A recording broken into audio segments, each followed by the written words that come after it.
What's up, everybody? Welcome to the next episode of LTB Live, where I'm your host, John Delray, and partner in pod, partner in life, Claudia, soon to be officially partner in life. We're getting close, folks. So today we are hanging out talking Packers, Vikings. Yes, the divisional matchup is coming up this weekend. And of course, what that also means, as being talked about pretty widely right now, that does happen to mean the return of one sentimental fan favorite, a guy who carried the G for a very, very long time, Aaron Jones, going to be coming back to Lambeau. And I know a lot has been talked about over the last week about, like, he's even got some quotes out there about like how he's going to do Lambeau leaps to Vikings fans, stuff like that. I don't harbor any ill will to Aaron Jones. I feel like he's just playing himself up to no fan base. But we'll get to all that in just a little bit. One transaction note that I will get things started off with for you is yesterday, the Packers released Johnny Lumpkin off the practice squad, the tight end. He was not here for long, really just a couple weeks stay on the practice squad, and the Packers now have an open spot on that practice squad, which I would anticipate being filled sooner rather than later. And then that takes us to the injury report, which actually just dropped just a couple minutes ago. But there it is, your full injury report. Can you please take us through it? Absolutely. So we have Jair Alexander, who was limited today with his quad. Kenny Clark, limited with his toe. Elton Jenkins just got the day off with limited participation for just a rest day. Tucker Kraft, which is interesting, he was redshirted today, limited participation with a shoulder. Jordan Love, limited participation with the knee. Jordan Morgan was the only Packer to not participate today with his shoulder. Then we had Luke Musgrave limited with the quad. Josh Myers limited with the shoulder. Jaden Reed limited with the calf and the quad. Then Zach Tom with the quad is limited. And Carrington Valentine limited with his ankle.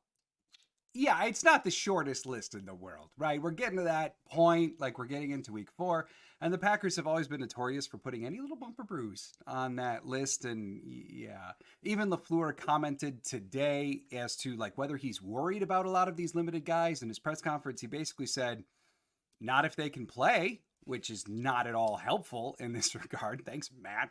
But such a LaFleur answer. I know. And he's getting like cheekier about injuries as we're going on too. He's getting more confidence as a coach.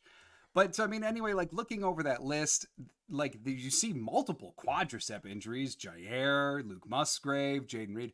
What I do find interesting about this particular list, I'll put it back up there for you again, is the fact that it has some new players on it. We really hadn't heard to this point that Jair is dealing with much of anything.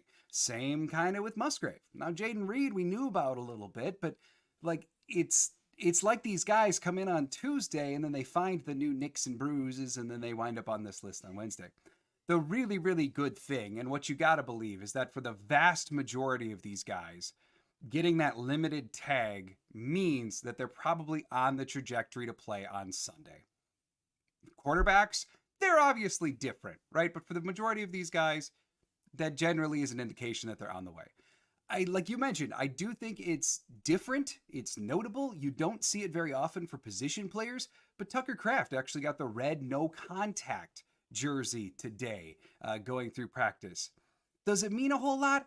Probably not. They probably just don't want him getting nicked on that shoulder at all as he continues to work through his offseason injuries. But it still just feels notable that they really don't want him to take on any type of hits as even practice is going on. So, yeah, take it for what it's worth. In the case of Jordan Love, LaFleur, of course, was asked naturally about Jordan Love and what the chances are if they seem to be escalating to that. And LaFleur said, like, he is moving around well, and it seems to be that he's making progress. Now, he did not say progress towards playing. He didn't say he was going to be out there. He just said it seems like Jordan is making progress. And even a couple of reporters who were actually present at practice kind of noted that, saying that it appears as though he's having an easier time going through the positional drills that they were allowed to watch. So, again, indicative of we might see the return of Jordan Love this week. Packers Kingdom, what you got? Saying, I'm going to send you guys some stats and see if you think it's accurate. Send away, man. Right? Send away. Over. All right. So then, really, the only other stuff here for Minnesota, I could just rattle off what their injuries were pretty quick. Their list is a little shorter, at least, but Jordan Addison limited with an ankle. Garrett Bradbury was a DNP with an ankle injury, much to Kenny Clark's chagrin. If you remember, Kenny Clark has owned that man for a long time, and Kenny Clark needs a game where he owns someone across from him. So, Bradbury, we'll see if he plays or not, but he was a DNP today. Jonathan Bullard, defensive lineman, limited with a knee. Sam Darnold, their quarterback, who left the week 3 game a little early. He's fine. He was a full participant today. Gruger Hill, their linebacker, limited with a knee. Josh Oliver, tight end, limited with a wrist. Ivan Pace Jr., their very good linebacker, was a DNP with an ankle. Dallas Turner, their rookie edge, was limited with the knee. And Jay Ward, their safety, did not participate with the knee. Now, one important caveat here is the Vikings did not hold a full practice today like the Packers did, so that is the Vikings' estimations. Again, it's early in the week. Take it for what you will, but that is the full injury report. All right, so the other thing that I just want to talk about, give you a super quick rundown of the Minnesota Vikings. Obviously, on Friday, as I do the pre-game show, the full-blown thing, it'll be a lot more in-depth, but just a couple things for you to know, because a couple of these were a little surprising for me.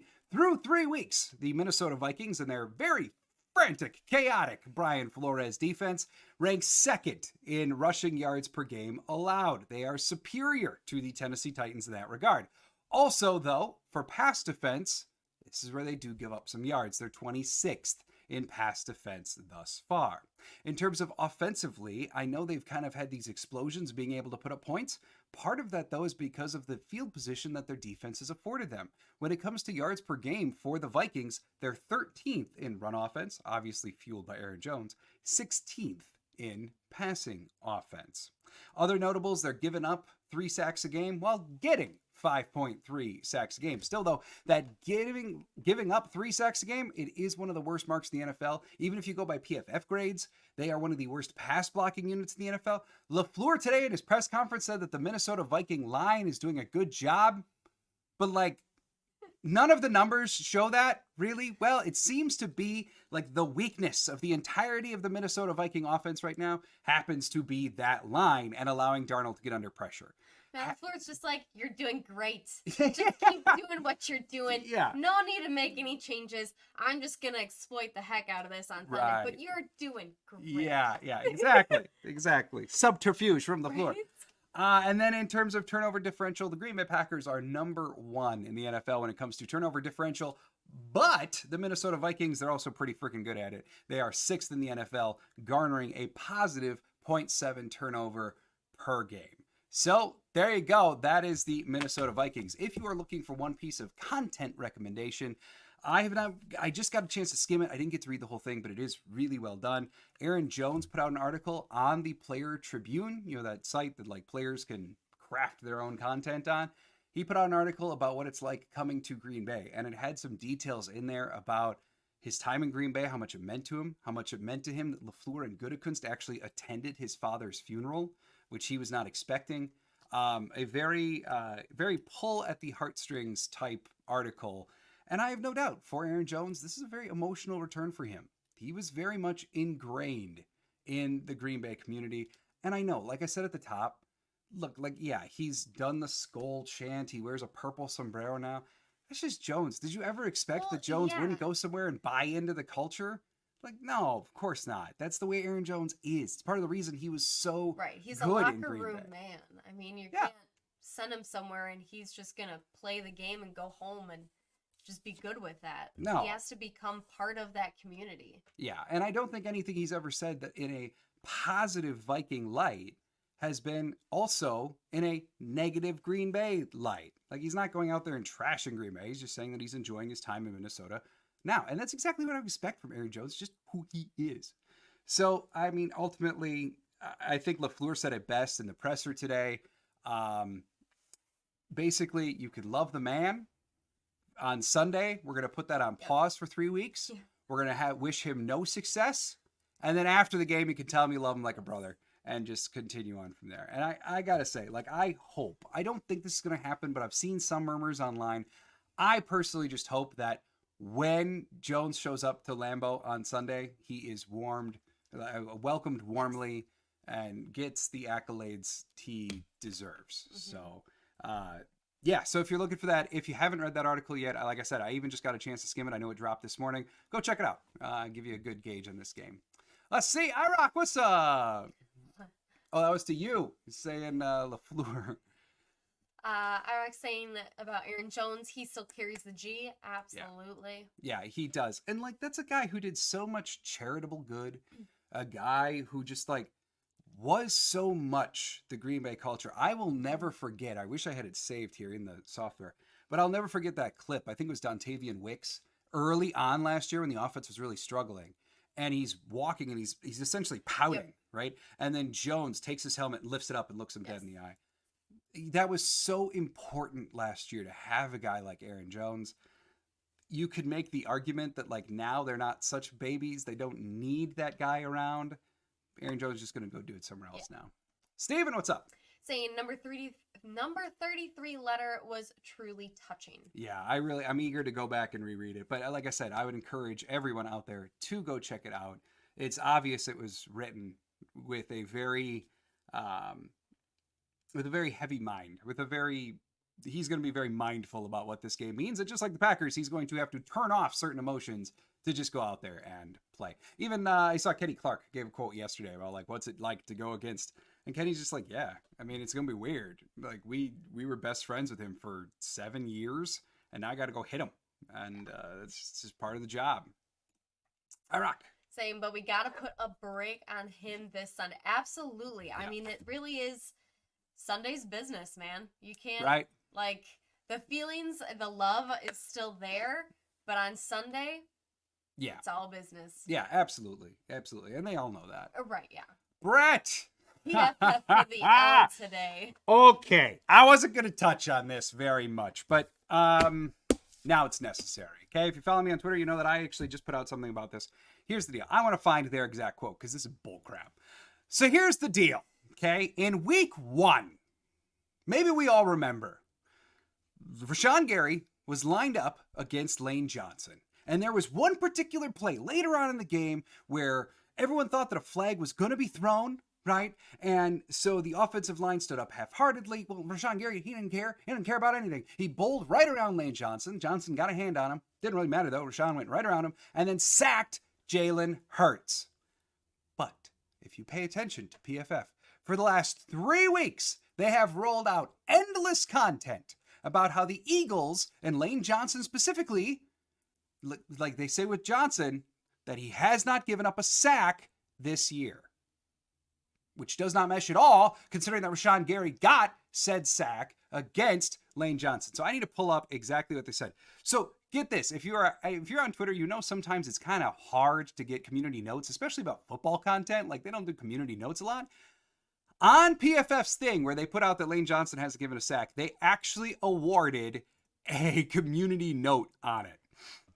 And so PFF put out a statement as to why they aren't crediting Lane Johnson with a sack. And here it is. In fact, you want to read it? They said, in an effort to be more transparent with our grading process this season, we'd like to share our reasoning behind not charting the Rashawn Gary sack against Lane Johnson. The rest of the offensive line is not ready for the snap, but center Cam Jurgens snaps the ball early after seeing a defensive jump into the neutral zone, as centers are taught to do. All 22 shows the Eagles' offensive line still pointing out defenders as they figure out the protection as the ball is snapped. Body posture of the other 4 Philadelphia offensive linemen and where they are looking at confirms that the snap was not imminent. Eagles players, not just offensive linemen, react significantly slower to the snap than what you see on any other play. Okay, here's the thing. What does that have to do with anything? Right, all of that can be true. It can be true. That's the greater context around the box score. Except here's the thing. He still got a sack. Right? So, like, what are we going to start doing now in terms of stat tracking? If a quarterback snaps the ball when the secondary is obviously confused about who to cover and they give up a deep ball, that doesn't affect their coverage grade? No, of course it freaking does. They weren't looking at him, though. Oh, my God. They weren't ready for Rashawn Gary to go bulldozing, so obviously it doesn't count. Sucks to suck. Get ready. The thing is, like, this is such crap. It's the fact that, and you guys know, I use PFF all the time. I do think that they are the standard bearer in terms of putting out grades and things like that.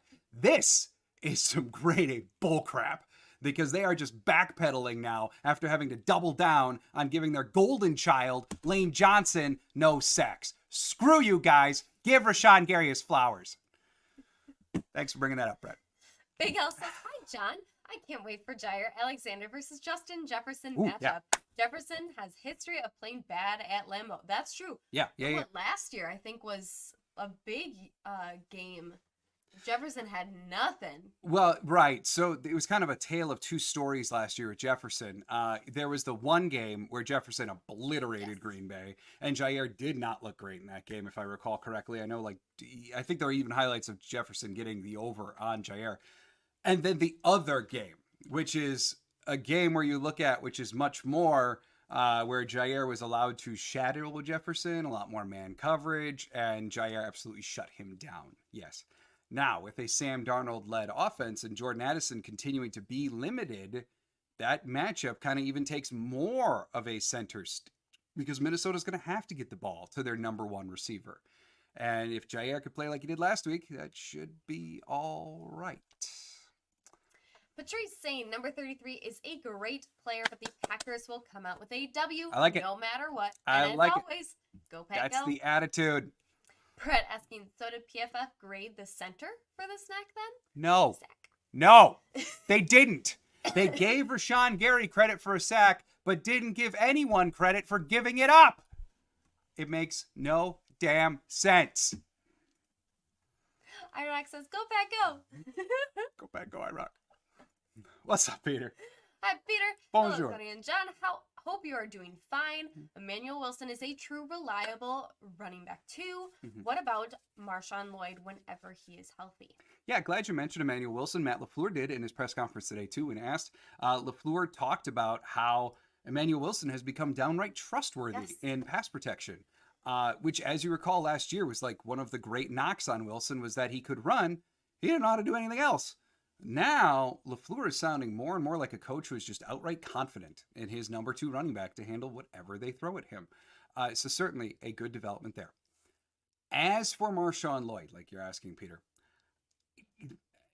you have to believe, right? Like ultimately, the opinion of Marshawn Lloyd at this juncture kind of has to match what we all thought at draft time, right? Because it's all we really have to go off of. He missed the vast majority of training camp. Then he missed the first couple games. Then he got like a few little snaps, got a couple carries, and now he's out, right? And this is a guy, as I've covered before, who did not have tremendous injury problems in college. So I have to believe, given everything that we know, that this is just kind of like a bad luck string of it was this, and then it was this, and then it was this, or maybe compounding injuries that all kind of got to each other. You want to find the cord? Thank you. It's going to be on the backside. Yep, just keep down. So like I have to believe in the case of Lloyd there that I don't think we're looking at a guy who's just going to be injury riddled for eternity or anything like that, given his college performance. But in terms of his play on the field, again, we kind of have to go back to college because we haven't seen anything else. And what we know from that is more than adequate pass catcher, a very good slashing runner, a very compact runner, certainly. And yeah, someone who does struggle in terms of ball protection, hanging onto the ball, because he did have fumble problems, and a guy who will struggle in pass pro. So in terms of him to make progress in those areas, dude's got to play, and we got to wait on that for sure. All right, now I do see, bam. All right. Oh, Packers Kingdom, I got what you sent me now. We can take a look at it here. Whoa. This is a lot of graphics, my friend. If you would read that, please. Big Al saying, man, it's going to be tough to face Aaron Jones. But did we really have to get rid of Jones? Because we paid Jacobs over Jones. Again, I'm happy we got Jacobs, but I feel like it was unfair we paid Jacobs. Okay, so here's the thing. I think that the move to go from Aaron Jones to Josh Jacobs was a lot of wanting to get into a different style runner. the Packers had shown basically last year that they really wanted to start going to more gap running, less zone. Well, Jones is zone through and through. Jacobs has his most success in gap. And I think the Packers really want to start going that mold. Also, keep in mind the type of running backs that Brian Gutekunst brings in. They're almost always stocky, can take a lot of absorption. A.J. Dillon, Marshawn Lloyd, a lot of the running backs in his draft history all seem to fit a certain mold. Aaron Jones does not at all fit that mold. So I think that it was like they really appreciated Aaron Jones, but then the reality is that they got to this point where they were looking at Jones and they were trying to project ahead. And Jones had just come off of this marvelous 5-game streak, but they're looking at him going, okay, you're entering age 30.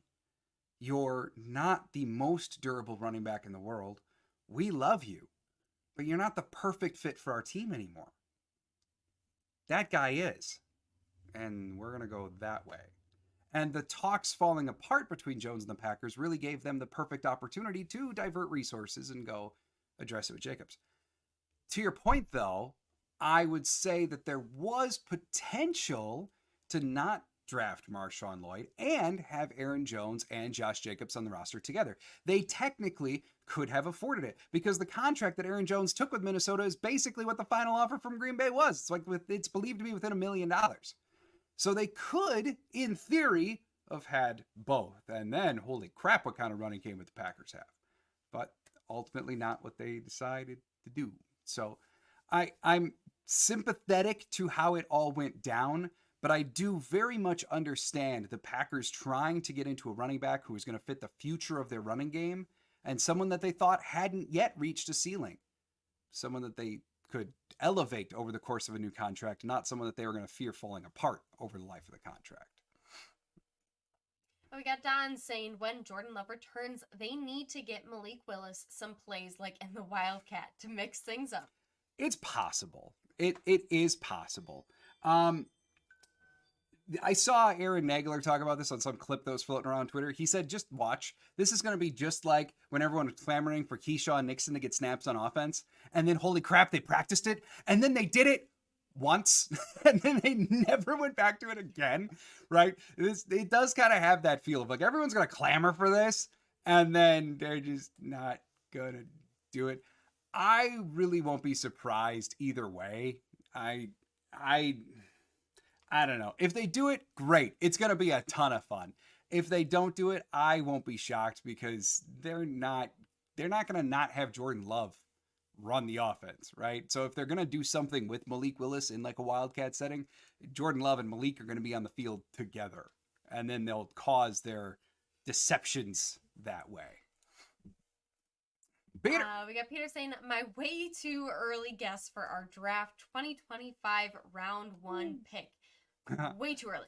Goot will select linebacker Jalen Walker from Georgia to replace Quay Walker from Georgia. That sounds quite fascinating, all right, doesn't it? You're on the record now, Peter. I will believe you. I have not even faintly looked at draft stuff for next year. But I will say one guy that they could stand upgrade would be Quay. Okay, we're hoping he puts it together, but signs have not been that incredibly positive thus far. Packers Kingdom. Special teams, we are 24th rushing. We're top 5 run defense, top 5 or 10, top 5 offense, top 5 O-line, top 20 defense overall, which I don't understand. Okay, so special teams, we're 24th. Rushing, we top 5. Run defense, top 5. Okay. Or top 10. Top 5 offense, top 5 O-line, top 20 defense overall. Okay, so I see what you sent me here too.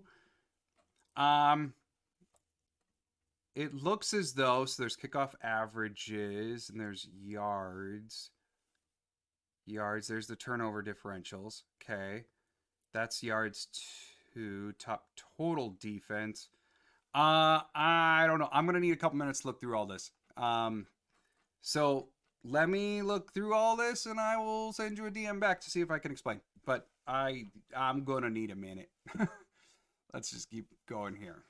We have Brett saying it was nice seeing Kraft only limited. We will need him over Musgrave for the outside pressure. I believe Flores has 5 to 6 sacks from getting his ends on a tight end. Yeah, thus far, I think Minnesota's up to officially 16 sacks garnered on the year. And so much of it is because of the chaos that Brian Flores creates, right? Like that's a really wide narrative. They run cover zero, they run cover whatever they want. That's part of what's so difficult. Like I was thinking about this earlier today. You know how like there's a Madden playbook, right? When you play Madden, and especially if you're younger or more of a novice at Madden, situations don't matter. You just pluck any play you want, just click on what looks fun, and then you just do it, right? Well, in real life football, there needs to be a little bit more thought given to like, okay, we have this personnel on the field for cover 3. Now we're the very next down, we're going to shift to this, which makes more sense. Brian Flores calls it just like he's the little kid with Madden, where they're going to go, all right, now we're cover 0. Now engage 8 blitz. Light them up. Okay, now cover 6. Now this. It's so, like, it makes it so out of sync for offenses to try to get a grasp on what may be coming at them. And that's what LaFleur was talking about today. And that part of the reason their run defense is so good is because you as a play caller can't really anticipate what's going on. And you're going to wind up in some really what he called dirty looks. You're going to run into the teeth at times because you just don't know what they're doing. And that's part of the reason Flores has been so good. And the fact that he's gotten the Minnesota defenders in year 2 to really kind of sync up with that, that's the tremendous coaching job that Brian Flores has done. And that's what we're really seeing them be productive with. Big Al saying, I'm going to call Xavier McKinney is going to get 2 Ooh, picks.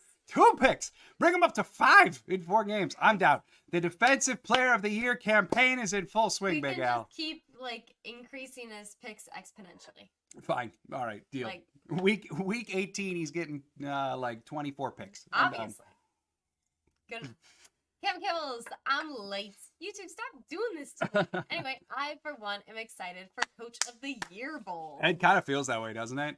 It is nice, though, to see LaFleur finally get some flowers from like national content folks. Like even I think it was FanDuel put out something this last weekend about how like Matt LaFleur might just be the best coach in the NFL.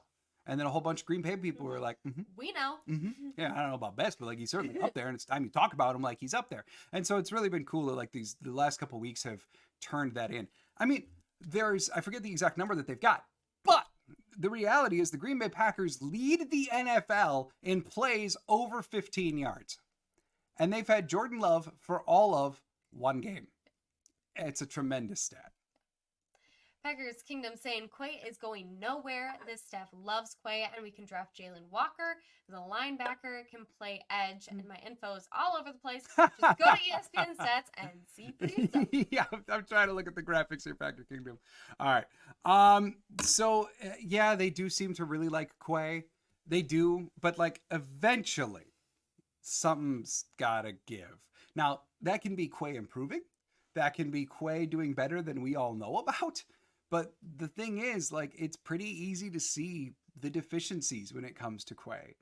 And so that's why it's just like, how much longer? I mean, yeah, his spot is safe for sure. Don't get me wrong. But the reality is, like, are they really going to be their best team if he's the one wearing the green dot and doing the alignments and having to make decisions on the field? Because it's just not his strong suit. Packers Kingdom also saying, and Flores loves cover 0. Yes, he does. Yes, he does. More than anyone else in the NFL. Cam Kibbles, now this is going to be fun hypothetical. If you could choose one win with QB2 this Sunday for the Petty and Smack Talk opportunities, or have Jordan have a 450-yard, 4-touchdown win. I'm Petty, so... Well, which would you rather have? Okay, I can tell you my answer. What's your answer? Number 2. The thing is, Malik Willis starting over the Vikings would be great. However, that second option propels Jordan Love back into the MVP conversation. And in the grand scheme of this entire year, I want Jordan Love to get MVP. That's what I wanted all offseason long, right? So I'm going to look back at like this game is relaunching it all, and he's got to get going in order to get himself in the MVP race. He can't miss more than 2-3 games and really be in it. So I'm in that camp. I want Jordan to come out, ball out, stomp on the Vikings when they think they're at their best coming off of their 2 big wins, and then firmly supplant himself back in the MVP conversation. That's what I'm rooting for. Peter saying, how about a 4th interception in a row against the Vikings for Xavier McKinney, a.k.a. Charles Woodson's Yeah, heir. I saw they interacted on Twitter after the game, too. It was pretty tremendous. So, yeah, I'm down. I'm down. Give him 5, too. Let's go, Big Al. Yeah. Give him all the picks. Big Al saying, I feel like Jordan Love might be a little rusty if he starts versus the Vikings, in my opinion. It's possible, Big Al, but at the same time, I guess I'd be more concerned if, like, Love wasn't getting in a couple weeks of practice and then playing. Because, I mean, like, he was limited all last week. He's probably going to be limited all of this week. So is it the same as a game? No, of course not. But he's at least throwing. He's at least moving. He's walking through the offense. That's something. Will there be some rest? Yeah, I think that's inevitable. But I have a lot more faith in that than, like, if he were no practice. Oh, he got in a Friday walkthrough and then he's good enough to go. That I think would really be setting him up for that. He seems to be on this nice, just like even trajectory to getting into a game if he's able to go. And that gives me at least a little bit more faith in that regard. Brett saying, should Matt LaFleur come out with a similar slow-throwing game plan to get Love to knock off the rest? See, I don't think he will. Because I was actually thinking about that. And it's like we even thought with Malik Willis too. Like, yeah, okay, they're going to have to throw a little bit more in this game, still expected to be run heavy against the Titans. But then drive number 1 is where they really opened it up because they wanted the Titans to have to back off right away. And I would think, just my guess with how LaFleur has had Love in the past and how he treats young guys and everything, I would actually think like drive 1, they're going to try chucking it over the heads to the Vikings. And they're going to say to the Vikings, you want to do that cover 0 against us? You want to do that engage 8 against us? Don't forget, he's pretty decent at throwing the ball. Not you, but we know. I don't think anybody assumed you were talking about me. I think that's just more the LaFleurian way. So while, Brett, what you're saying may ultimately be like a little smarter, it's not how LaFleur and company have behaved. And so I don't think so. What we would see is probably them slow it down in like quarter 2 and try to fall into this like quick pass rhythm. Kevin Kibble saying, Aaron Jones' post today to Green Bay had me sobbing. Only person who could be a Viking and have me in my feels. Other than X, I'm not sure who would be a good green dot. See, I'm with you though. I'd give it to X in terms of the green dot. I would. I don't see really any issue with that, honestly. It's not traditional, but okay. In terms of like the Aaron Jones thing, I talked about it a little bit at the top. Yeah, I mean, I only got to skim it. I need to go actually like fully read it. But I know that there were some incredible details in there, some stories that had never been told before. It's obvious Aaron Jones as a man still loves Green Bay. Green Bay still loves Aaron Jones.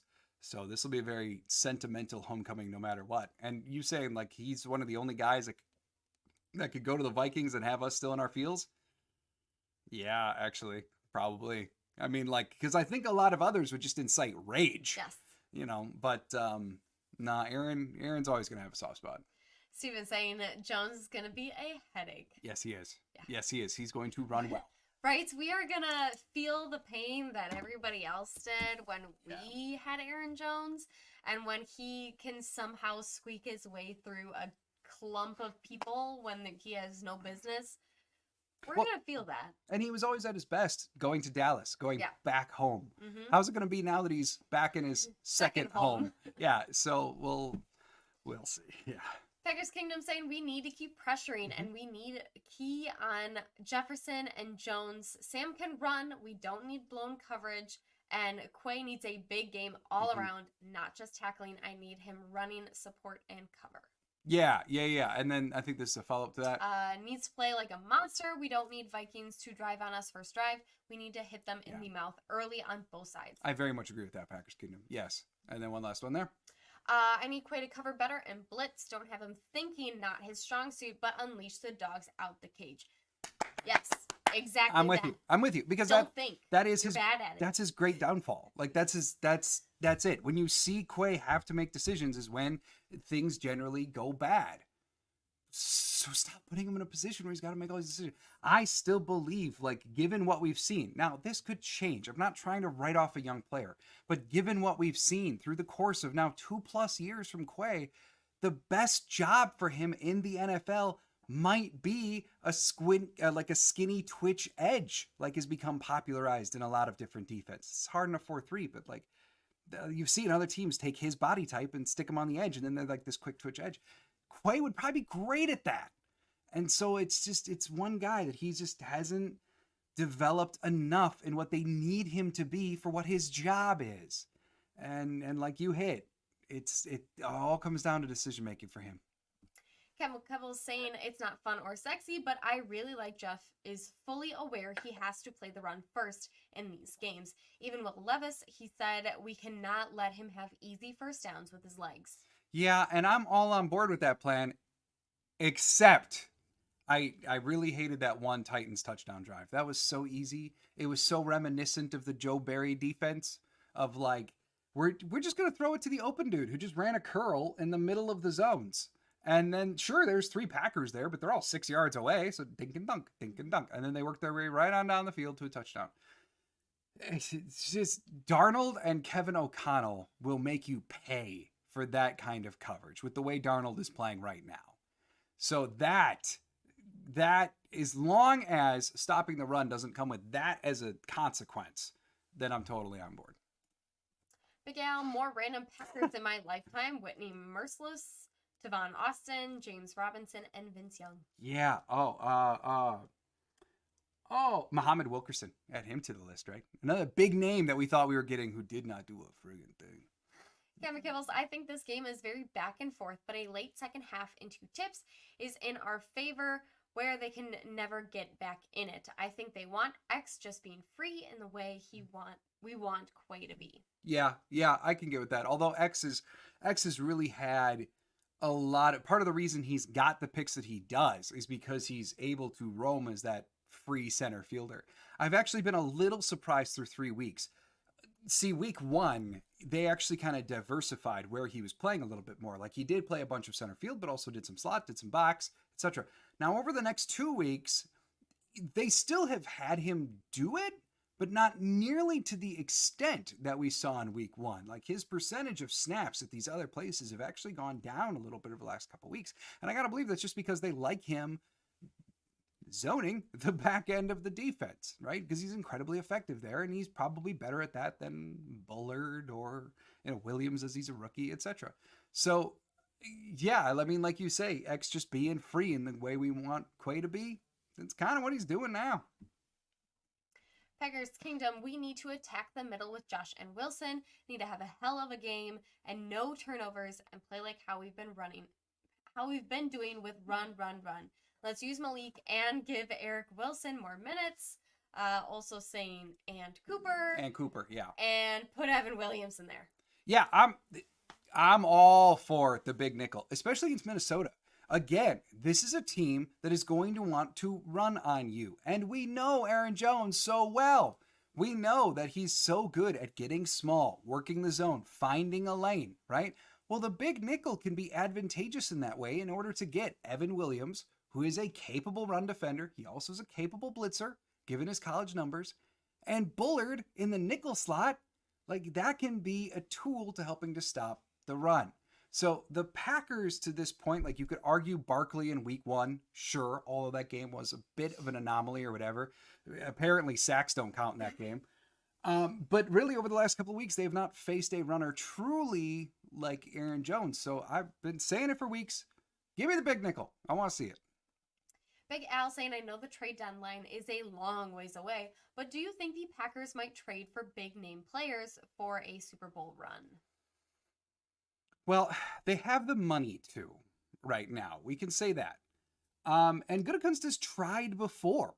He's just never really been successful at actually like pulling off the trade deadline deal, which for some of them has actually kind of been a blessing considering he's been really close to getting Will Fuller, who like immediately flamed out of the league after that. And then he was really close to getting Chase Claypool, who then did absolutely nothing with the Bears who paid a second round pick for him. So like, maybe it's best if he doesn't, because the times he's been close could have gone real bad.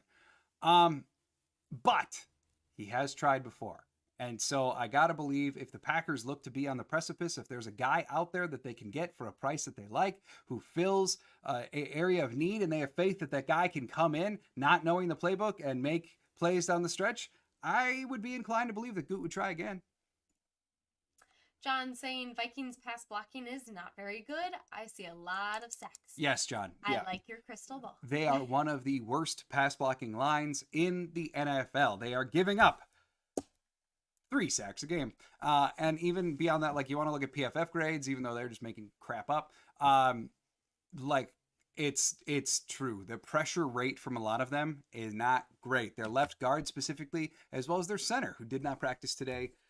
Kenny Clark needs to have himself a good game because he just needs to get his own stock up. Kenny Clark has not played well to this point. Going as Bradbury could be the perfect fix. Packers Kingdom saying we need our kicker to keep making the extra points and field goals. Yeah. We need all the points. I need Love to take what the defense gives him and don't try to be the hero. I know you got the bag, but protect yourself. Yourself. Yeah. Yes. Agreed on all points, Packers Kingdom. Cam Campbell's not gonna lie. Anyone Goody wants at the deadline, I assume he just banned from the team. That's the thing. Like, he's been so close, and every one of them would have gone bad, or at least like if circumstances would have been the exact same, right? So yeah, maybe this is the remedy, right? Right. Stick to the practice squad poaching. Yeah. Packers Kingdom. I wish Love had the speed like Willis to take a 5-yard play for 50 yards. Yeah, I don't want to be like dismissive here or anything like that, but like, yeah, right? Like, and I'm sure the Colts back in the day would have loved it if Peyton Manning had Mike Vick's legs. It just didn't work out that way. Pat Manning did other things really well. So like, I totally get what you're saying, and I'm not meaning to like be dismissive of it, but Love does have a certain amount of mobility about him. He's got a good level of agility. The way that I look at him is a lot like I used to look at early career Aaron Rodgers. Like, he's a pocket passer who can evade in the pocket really well. But if he gets a lane, he's quicker than you think. And he'll at least give you something. And that's more than we had for a long time. Ooh, that one. Peter's saying, my guess is Goot will eventually trade for a linebacker by the end of October. It's possible. It's possible. The only thing that could stop that, though, is 2 things in my mind. One, the continued development of Edgerrin Cooper, if he renders it just unneeded, or if Hopper suddenly starts getting snaps and then does stuff. The Hopper, right? Or the other reason why I would see that not occurring is if they just don't have faith that someone can step in to Hafley's defense at the midpoint and contribute. Now, you'd like to think a vet could, but I'm just saying, like, that could be one of the potential rationales as to why not.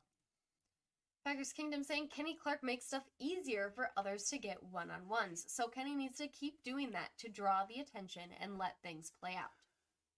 Yes, that is true. And you do see that. Like, Kenny Clark is absorbing people to open up lanes for Devontae Wyatt, especially in the last game, etc. But the part of the reason that I say Kenny has not played well over the course of the last 3 weeks is because, like, Kenny's been washed out of a lot of plays at a much higher rate than we've really seen. There's been times too, it's been rare, don't get me wrong, but there have been times where, like, the offense snaps and then it actively looks, we don't know the play call, okay, fine, but it actively looks like Kenny Clark goes the wrong way. And that's what I'm really trying to say here is, like, Kenny, yeah, when he has absorbed and helped open lanes, but he himself is just not playing to the way that we've seen Kenny Clark play before. And maybe there's some injury we don't know about, although that would get real sketchy with the injury reports. Maybe there's, like, just he's having difficulty adjusting to the new scheme. Who knows? But we can say that Kenny is not being the impactful guy that we're used to seeing so far. John asking, do you see the Packers having tighter coverage because they've been giving up a lot of yards? Ultimately, yeah. I think that that's something that will come with time. I mean, keep in mind, we were saying all offseason long, like, the defense is really exciting. We're excited for this Hafley thing. It's going to take some time to gel, right? And for where they are after 3 weeks, I'm actually pretty thrilled with the lack of gel time required. I think, though, almost like we had to say with the pass rush, because for the first 2 weeks, they were doing way more contained than they were actually attempting to pass rush. I think we do have to give a little bit of consideration to who they've gone against thus far. Now, against Levis, I probably would have trotted out more man, but, you know, the pass rush did its thing eventually. That's part of the reason that one drive for Levis drove me so batty. But ultimately, I think, like, we're still dealing with fairly small sample sizes. I do think that that's going to come with time, John. All right, everybody, it is time for us to jump on out of here. Thank you so much for joining us today. Really good chat today.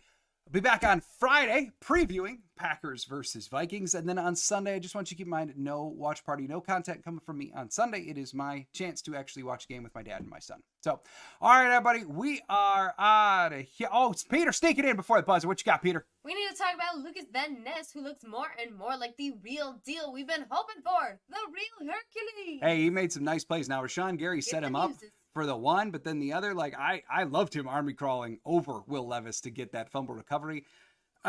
We just got to continue to hope for more development, because one of the things that we've seen from LVN is like some of his struggles are still what some of his struggles were in college. There's people who speak about this better than I do in terms of pass rush sequencing and stuff like that. That's where LVN struggles, is in building a sequence. He still relies on his outright Herculesness to get sacks more often than he should. And he's got to build in the technique. He's got to build in sequencing, the timing, etc., etc. And so we just got to continue to hope for more development in that area. But no, it's coming. It's coming. And that he's a part of the Packers' four horsemen. All right, everybody, we out of here. Like I said, that was the last one. Okay, now we're really out. We got a little boy to go pick up. Thank you so much, everybody, for joining me. Friday, preview, Packers, Vikings, Sunday, no watch party. We out. Have a great day, everybody. And as always, go Pack, go.